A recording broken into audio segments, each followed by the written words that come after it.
I think the most important thing that we did was to set targets for the year and to break it down into 100-day chunks, 3-month chunks, and to have performance appraisals every 3 months. That has worked very well for us, because what then happened is that it got people very focused, because 100 days goes very quickly. And it is better than having to talk to people about their targets at the end of the year. So every 3 months, they know where we're going, where the organization is going.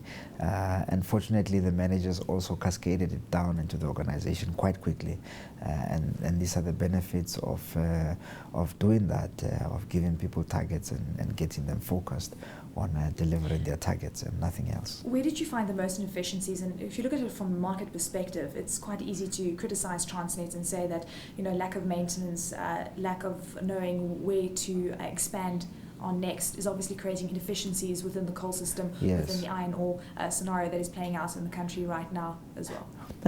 Initially, the problem was the scheduling of the trains. We had to improve the way trains are scheduled.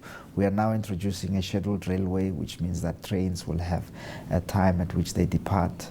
At the ports, we are talking to the shipping liners about the way they stow, for example, the containers that need to be offloaded, because whether or not we can use 2 or 3 cranes on a vessel depends on how the vessel is packed.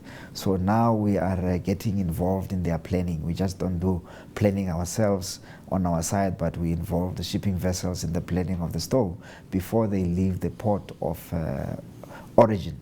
So what we do is we try to plan at least 2 or 3 cranes per vessel so that we can unload the vessel quickly. You were talking about on-time departures. You've seen quite a significant improvement on that front. Can you improve even further? Because there's still a bit of a lag. There is still a bit of a lag, but I think that we will be able to close that gap in the next 6 months. We're working very hard on our on-time departures and on-time arrivals of the trains. The performance is better than what it was last year this time, and I think that we can improve that. I think part of the problem has been in the past that when you talk to the train drivers, their idea of an on-time departure and the way that the people who calculate the statistics, their idea of on time has not been the same. So we are aligning, what is meant by on-time departure and what is meant by on-time arrivals, because the train drivers actually were simply not aware of what is expected of them. So part of it has just been communication. With regards to costs, we actually saw costs increasing. That obviously you've had quite a big blow with regards to wages, that being across the board in South Africa, in fact, energy being a very big issue, and then you've also spent a significant amount of money on maintenance. Give us an indication on how much more needs to be spent to get Transnet on par to the levels that we saw when it was operating in the heydays. We need to spend significant amount of capital, because the biggest problem in Transnet has been a maintenance backlog. And so we need to catch up with the maintenance. I think we're doing quite well. In the last 5 years, for example, Transnet has spent 85 billion on capex, the chunk of it going into maintenance.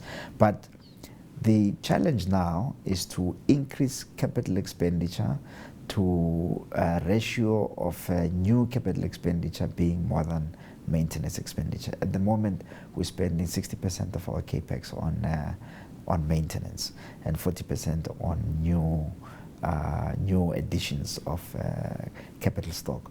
So we need to change that ratio around and have 40 or 30% spent on maintenance and 70% on new capital stock, and that will take Transnet to new heights. We actually saw quite a big maintenance occurring within the coal lines, and we know it was shut down for around 20 days. Yes. But thereafter we saw export coal, we saw record coal numbers coming through within that line. Give us an indication of what kind of numbers can be achieved if there are shutdowns to the extent of around 20 days, where one focuses on ensuring that maximum efficiency occurs. Before the 20-day shutdown, we actually had 2 spectacular derailments on the coal line, one in January, one late last year in November. And since the shutdown, since the beginning of this financial year, we haven't had one single derailment on the coal line, and these are the benefits of the shutdown for maintenance. We shut the coal line for 20 days. Now we can report that we're running about 35 trains a day on the coal line. We're delivering to the Richards Bay Container Terminal about 1.6 million tons of coal every week. Which is record levels, hitherto unknown in Transnet. In 1 week, we delivered 1.67 million tons. When I spoke to the coal people, they said now their next target is 1.7. And that is how motivated the people are. This is beyond what their targets are. They just want to break records now. So they're in record-breaking mode, which is a very good thing. With regards to derailments, and you alluded to it, how often do derailments occur, and how often do you actually have to embark on maintenance so that you avoid any derailment, and also ensure that you don't shake up the operations with 20 days of stoppages? Well, we haven't had a lot of derailments this year. I think we had one main derailment on the GFB line somewhere in Standerton around May.